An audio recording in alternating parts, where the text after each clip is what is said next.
historically, right, people have been consuming meat, and it's just been such a part of culture. If we were to promote veganism as a society or as a country, people would take that as an offense to them almost. Hey everyone, I'm just jumping in very quickly to tell you all about today's sponsor, which is Brilliant. Now, Brilliant is a learning platform where you learn by actually doing. And they have thousands of interactive lessons about things such as mathematics, science, programming, coding, data analysis, and AI. Now, each lesson is filled with hands-on problem solving, which means that you can learn through playing with the concepts being discussed. And not only is this a more effective learning process, but the lessons themselves have been crafted by award-winning researchers and academics from places such as MIT and Google. Brilliant's lessons include ones about programming and creative coding, which give you the tools to build programs and learn essential coding skills. So to try everything that Brilliant has to offer for free for 30 days, then either click the link in my description or use the URL brilliant.org/EarthlingEd. You can also get 20% off a premium annual subscription as well through that link or that URL.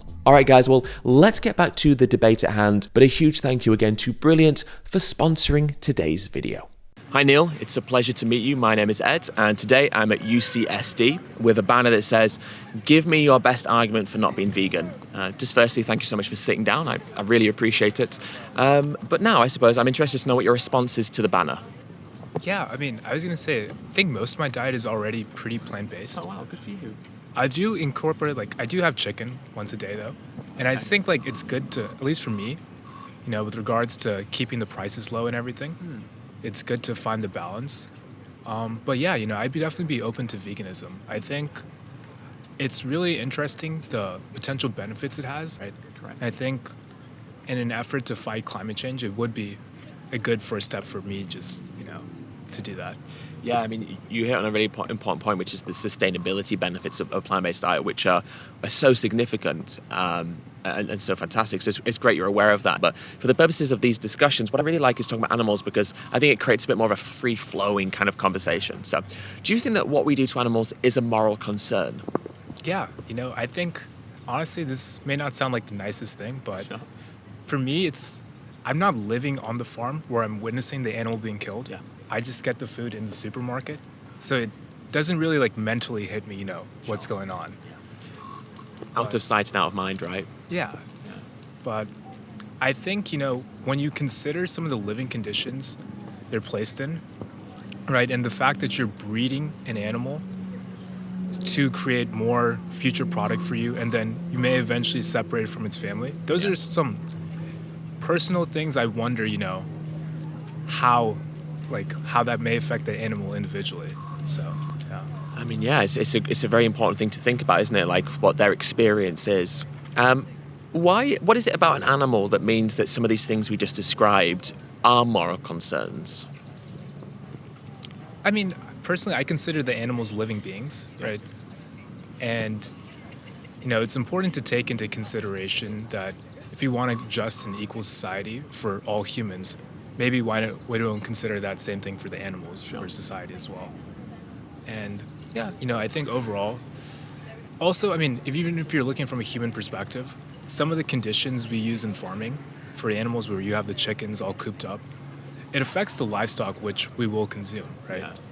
So it's maybe not necessarily beyond veganism per se, but it's overall just the way animals are treated in this process, which has a ripple effect on us as well. Yeah. You're quite right to point out that there is far-reaching consequences, isn't there? Sometimes we don't think about it. We think about things in kind of isolated terms. But when we recognize that there is this kind of sequence of events that affects animals, the planet, but also just kind of societal health in general, an inability to empathize with non-human animals, I think, is a scary thing for our society.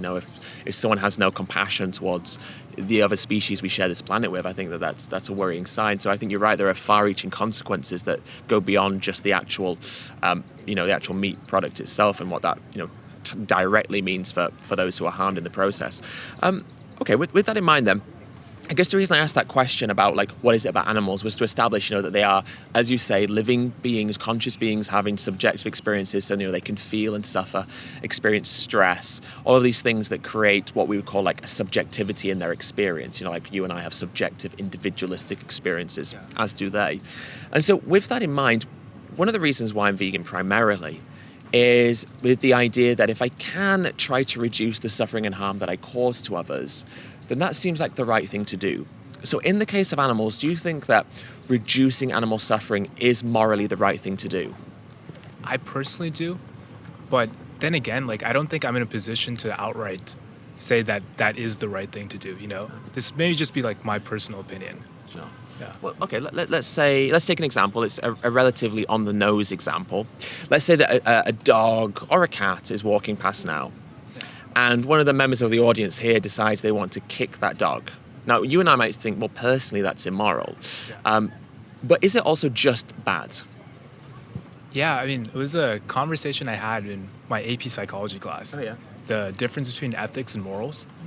I think, I consider it immoral, and as I think many people here would also consider it immoral. But I also believe that attacking an animal is also illegal, right? Oh, yeah. Yeah.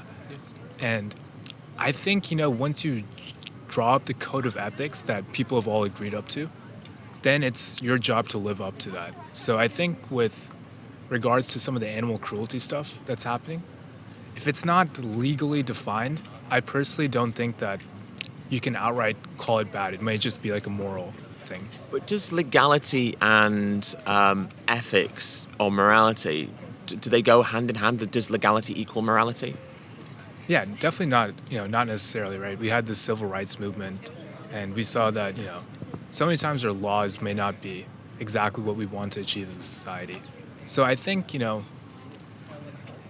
the laws, it's something we can all agree upon and I guess live up to.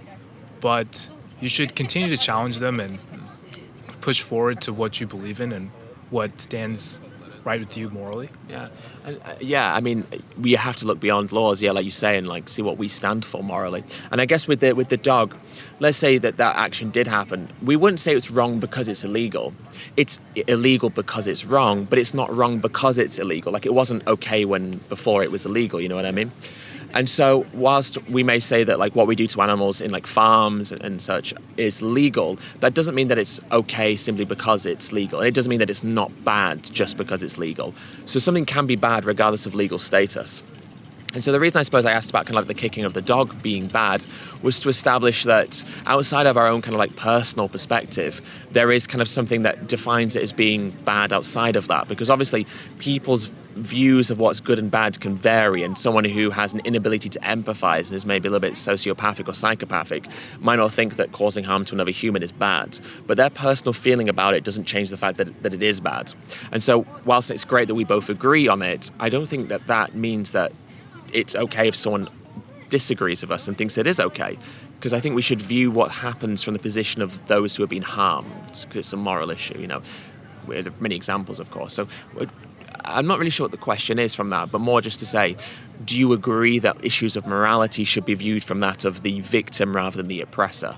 Yeah, I mean, that's definitely a really interesting question. And honestly, I don't really have an answer for that, at least not yet. I think I have to get some more life experience, just think about that. Yeah. Okay. I mean, look, maybe we're speaking past each other a little bit. So I just want to clarify what I'm trying to refer to, what I'm trying to say. What I'm trying to say is that when we view issues of morality and we think of justifications for those issues, we don't normally think of the opinion of the oppressor as being important when deciding the morality of something. What I'm trying to say is the opinion of the oppressor valid, or is the important element of this dynamic the fact that there is a victim who is suffering as a consequence? An animal who isn't willfully presenting their throat to the slaughterman, an animal who has been mutilated against their will. To me, I would say that it's their experience that's more important than the opinion of the person who is benefiting from that victimization or that harm that's been caused. That's the point I was trying to make. Gotcha. Does that make sense? That makes sense, yeah. What do you think? And yeah, I mean, I tend to agree with that. For the most part. Yeah. I think it's a little difficult in the case of animals.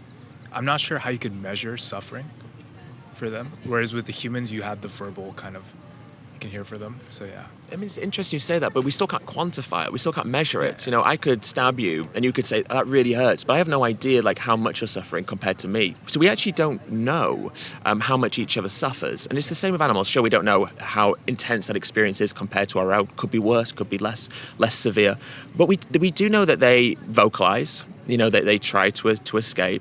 And even those animals who can't, you know, vocalize, like fish, for example, you know, they have a biological response much similar to our own, a release of hormones, you know, a change in respiratory rates, dilation of the pupils, erratic behaviors. There are things that happen that we also demonstrate in situations of anxiety or fear or suffering and pain, which we can see within them. So whilst we can't grade it, we know that there is an experience that is occurring and that experience is negative. And so that's all that's really relevant. You know, that's what I think. Yeah, I mean, I do agree with what you're saying here. And if we can measure a level of suffering, then we do have to question, you know, the actions we're taking towards this being. Yeah. And is this the right thing to do as a society? Yeah. Do you think it's the right thing for us to do as a society? Yeah, you know, it's tough to think about that because historically, right, you know, before like time or like BC, right, people have been consuming meat and it's just been such a part of culture. Yeah. I think under that thing, like people would consider that if we were to promote veganism as a society or as a country, maybe even make it a law, right? It might be a little extreme, but people would take that as an offense to them almost, right? So you do have that in mind, but you do have to, you know, ask yourselves, like, the current practices we're doing right now that may be causing harm that we don't want to be doing in our society. And so people have to have these conversations just like, as a society, what is the right thing to do moving forward? I mean, yeah, you're so right, isn't it? Culture and history really drives our behaviors, doesn't it? But sometimes we have to look beyond that. Because all culture is really in traditions. All they are practices and behaviors that we've done for a long time. And I guess the follow-up question to that is something moral or acceptable simply because it's happened for a long time? No, I wouldn't, not necessarily. Sure. Right? Yeah, I mean, it's a fairly obvious one. It's just important to say it, nonetheless. Yeah. And so with that in mind, I guess, obviously there's a long history of us eating animals, you know, a long history of us eating animals. That aside, is that relevant now? You know, if we can choose to do something that our ancestors couldn't choose, then regardless of what position they found themselves in, all that matters is the position that we find ourselves in. And for us, if it's a choice, then we have the choice between choosing to cause suffering or choosing to reduce suffering. And I suppose if it is a choice, then why would we choose to be unnecessarily cruel? Yeah, I mean, like you brought up racism, right? And I think like sometimes people can just like draw it up to culture, like this is what we've done for so many years, this is how it's been, I'm not comfortable with the change. So, you know, I think, I don't know. So I was going to say like once I came up here, I personally agree with veganism, and I think it's overall a much healthier way to live than I guess like a lot of the standard American kind of diets right now. I think that it'll take time to implement though, and it'll happen over time, but I think you'll see much higher rates of veganism over, like, say, in 2100 versus now. Oh, yeah. No. Hopefully.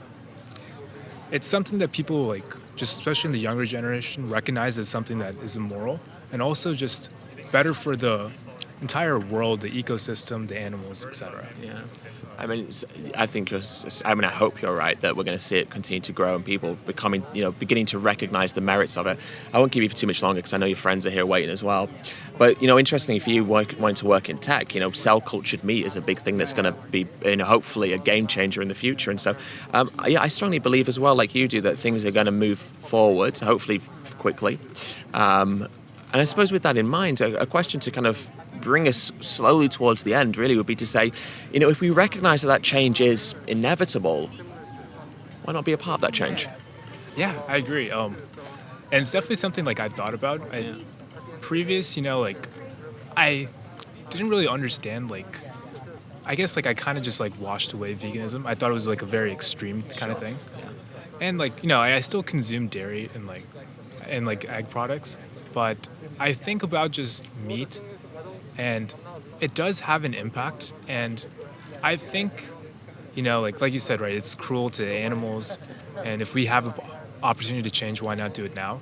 I think people are rooted in their habits, and it's gonna take time to happen. But just taking that first step and trying it out, you'll eventually see that it's a little bit easier to implement than I think cooking the meat personally. Yeah. But also, it's just you feel better knowing that you're having a positive contribution to the overall ecosystem. Absolutely. I mean, yeah, that sounds like the sort of thing I would say to someone. It's so true. It's I think it's about recognizing that there is this benefit that we can be a part of, and this change that we can be a part of. And I suppose we've spoken a bit about meat, and there's a wasp. We've spoken a little bit about meat, obviously. And okay, good. I was trying to be very vegan then, And so obviously we spoke about meat. Do you think that the same concerns we've discussed, health concerns, environmental concerns, but also moral concerns, are they found in dairy and eggs as well? Yeah, I think if you look at how the chickens are farmed, right, I'd say those are immoral, especially with the way cows are treated for milk. Yeah, I agree, it's immoral. Okay, that's fantastic. Okay, well, we've kind of gone in a really nice direction where we've discussed a multitude of different things, and we've reached kind of this point of commonality where we broadly agree that what we're doing to animals is immoral, change is inevitable, and we can be a part of that change. And then again, it's just about being accountable. Saying, right, okay, I can do it now. I need to put my I need to walk the walk, and hold myself accountable to do that, and recognise that it's good to be able to do something that we agree is the right thing to do in the context of what's currently happening in our world, and being a part of something that we recognise is beneficial for change. Yeah? Definitely. Awesome. Okay. Well, thank you so much. Of course. I really appreciate the time, and I really appreciate you coming to sit down with me, and for being so humble and honest. And thank you. Have you got a phone, a piece of paper, anything that I can just jot some stuff down? Check out your YouTube channel. Yeah, definitely. I'll write that down for you as well. Amazing. So nice to meet you. Have to a meet you as wonderful well. life, my friend. You too. Take it easy.